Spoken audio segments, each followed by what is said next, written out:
इंसान आग से इंडक्शन तक पहुंच गया, पर उसको स्वाद अब चूल्हे के खाने में ही आने लगा।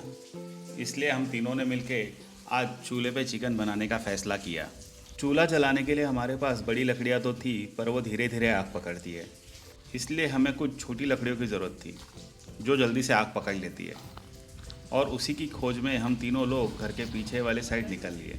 वहाँ जंगली पौधों की सूखी लकड़ियाँ जमा करके वापस अपने क्षेत्र में रख दी। अब बारी थी चूल्हा बनाने की। इसके लिए हमारे पास ईंटों की जगह घर काम पूरा होने के बाद बचे हुए कुछ चीरे थे। ये लाल मिट्टी के पत्थर बहुत सख्त, हेवी और नुकीले होते हैं। इनको ध्यान से ना उठाओ तो हाथ में कट लगने के भी चांसेस होते हैं। पर चूल्हे का खाना खाने के उठे सुलेमानी कीड़े ने हमसे ये काम भी करवा लिया।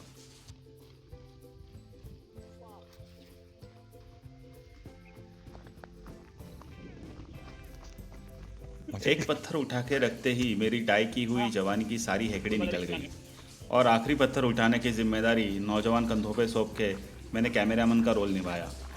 फिर दोनों जेंजी ने मिलकर तीसरा पत्थर उठा के वापस जगह पर लेके आए। चूल्हे के तीनों पत्थर सेट करने के बाद हम अंदर आके बाकी सामग्री जुटाने लगे। आदित्य ने उसके शेफ स्किल काम में लेते हुए प्याज की चॉपिंग शुरू कर दी। वहाँ दूसरी तरफ चिकन को साफ तरीके से धो के उसके ऊपर चिकन मसाला, जिंजर गार्लिक पेस्ट, हल्दी, लाल मिर्च और नमक डाल के अच्छे से मिक्स किया और मैरिनेट होने के लिए रख दिया। प्याज काफ़ी ज़्यादा मात्रा में थे, और आधे प्याज काटने के बाद थके हुए आदित्य की हौसला अफजाई के लिए मैंने उसको चॉपिंग मशीन पकड़ाई और समर्थ ने उसको थम्स अप पिलाया। यहाँ हमारा चूल्हा मास्टर समर्थ नारियल के सूखे हुए पत्ते से साइड हटा के ले रहा है। नारियल के पत्ते का ये वाला हिस्सा घास जैसा काम करता है और जल्दी से आग पकड़ने में मदद करता है। चूल्हा सेट करते हुए हमने पहले कुछ बड़ी लकड़ियाँ डाली, फिर छोटी छोटी सूखी लकड़ियाँ उनके ऊपर रखी और ऊपर से नारियल के पत्ते का ये सूखा हुआ हिस्सा डाल दिया।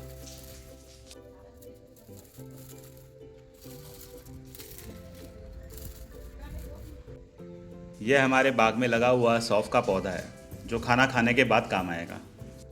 तो कुछ इस प्रकार हमारा ये सेटअप दिख रहा था, और इसमें एक गलती हमसे ये हुई कि हमारा चूल्हा भगोने से ज़्यादा बड़ा बन गया। इस वजह से जब आप बर्तन पकड़ने जाते हो तब आग की लपटें गैप में से बाहर आके आपका हाथ जला सकती है। चूल्हा जलाने के बाद उसके ऊपर बर्तन रख के बर्तन गर्म होते ही उसमें तेल डाल दिया।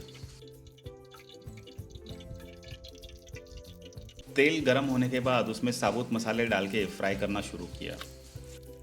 इस चूल्हे में सिम और हाई का बटन ना होने की वजह से ये काम हमने चूल्हा एक्सपर्ट समर्थ को सौंप दिया।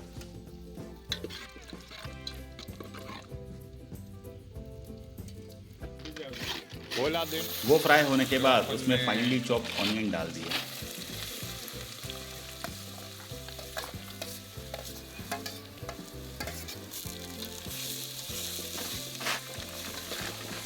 उस वक्त जोश में आए समर्थ ने कागज़ की बैग उस चूल्हे में डाल दी और आग की लपटों ने चारों ओर से भगोने को घेर लिया।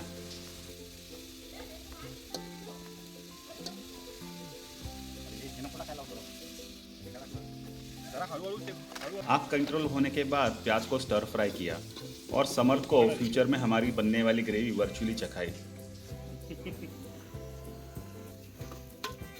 ये सब नाटक करने के बाद चूल्हे को थोड़ा सिम पे रखा और फिर बर्तन पर ढक्कन रख के कुछ देर के लिए पकाने के लिए रख दिया। इसी टाइम चूल्हे के कुछ एस्थेटिक वीडियो शूट करने के बाद ढक्कन हटाया और गोल्डन ब्राउन हुए प्याज में जिंजर गार्लिक का पेस्ट डाल दिया और फिर उसको थोड़ी देर फ्राई किया। चूल्हे से निकलता हुआ धुआं और आग की लपटों के बीच कुछ देर के लिए चम्मच हिलाकर आदित्य और समर्थ ने इस पाकाकृति में शामिल होने का एहसास लिया। अब बारी थी मैरिनेट किए हुए चिकन को भगोने में डालने की। चिकन को भगोने में डालने के बाद उसको अच्छे से फ्राई किया और कुछ देर के लिए धीमी आंच पे पकाने के लिए छोड़ दिया।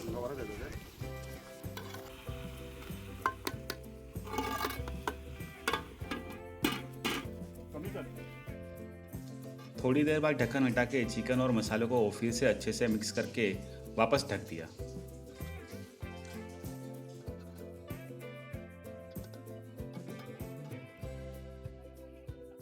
फिर समय रैना डांस स्टेप करते हुए समर्थ घर के अंदर से खोबरे का वाटप लेके आया।